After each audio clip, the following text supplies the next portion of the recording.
यह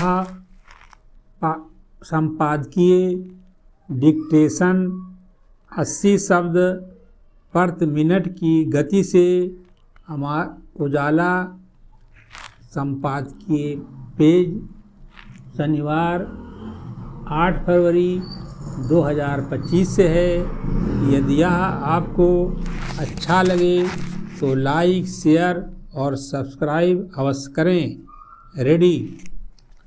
भारतीय reserve bank की मौद्रिक नीति समिति ब्रैकेट में MPC द्वारा 5 वर्ष में पहली बार रेपो दर में 25 आधार अंकों की कटौती कर इसे 6.25% करने का निर्णय धीमी हो रही अर्थव्यवस्था को तो प्रोत्साहित करेगा ही, इससे कर्ज की किस्त चुका रहे एक बड़े ग्राहक वर्ग को भी राहत मिलेगी।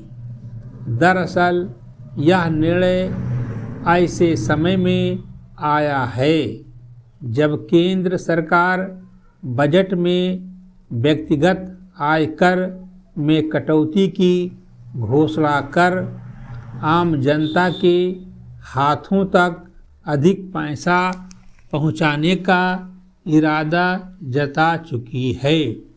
जाहिर है कि दोनों ही कदम उपभोग को बढ़ावा देने और आर्थिक विकास की गति को तेज करने के उद्देश्य से उठाए गए हैं। रेपो दर में कटौती का मतलब है कि बैंकों के लिए शीर्ष बैंक से और ग्राहकों को अपने बैंक से उधार लेना सस्ता हो जाएगा। इससे घर, वाहन और दूसरे व्यक्तिगत कर्जों की मासिक EMI में कमी आएगी, जिससे उपभोक्ता खर्च को प्रोत्साहन मिलेगा। यह ऐसे वक्त में बेहद महत्वपूर्ण है जब अर्थव्यवस्था में सुस्ती के संकेत दिख रहे हों और घरेलू मांग को पुनर्जीवित करने की ज़रूरत महसूस की जा रही हो। दरअसल वैश्विक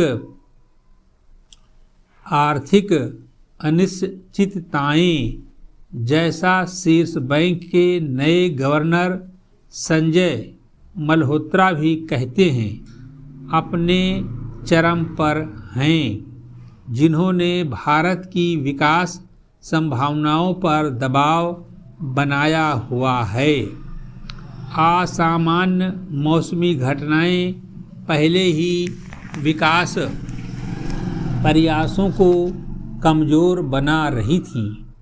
अब ट्रंप की नीतियों से पूरी दुनिया में व्यापार युद्ध की आशंकाएं भी पैदा हो गई हैं, जिससे वित्तीय बाजारों में अस्थिरता तो वैश्विक व्यापार नीतियों को लेकर अनिश्चितता भी पैदा हुई है। ऐसे में मौद्रिक नीति में बदलाव के पीछे घरेलू अर्थव्यवस्था को समर्थन देने के उद्देश्य को समझा जा सकता है।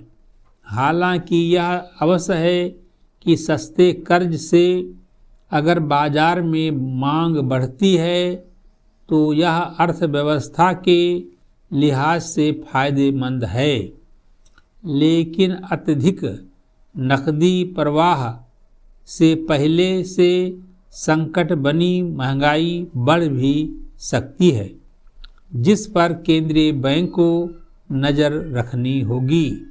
इसके अतिरिक्त अर्थव्यवस्था को अस्थायी मजबूती देने के लिए ज़रूरी है कि लंबे समय से फंडिंग और कर्ज न मिल पाने की समस्या से जूझ रहे देश के छोटे व मध्यम उद्योग ब्रैकेट में MSME को ताकत मिले। रेपो दर में कटौती सही दिशा में उठाया गया एक कदम भर है। आर्थिक सुधारों को प्रभावी बनाने के लिए सरकार को संरचनात्मक नीतियों पर अधिक ध्यान देना होगा ताकि उपभोग व निवेश दोनों को मजबूती मिले। समाप्त।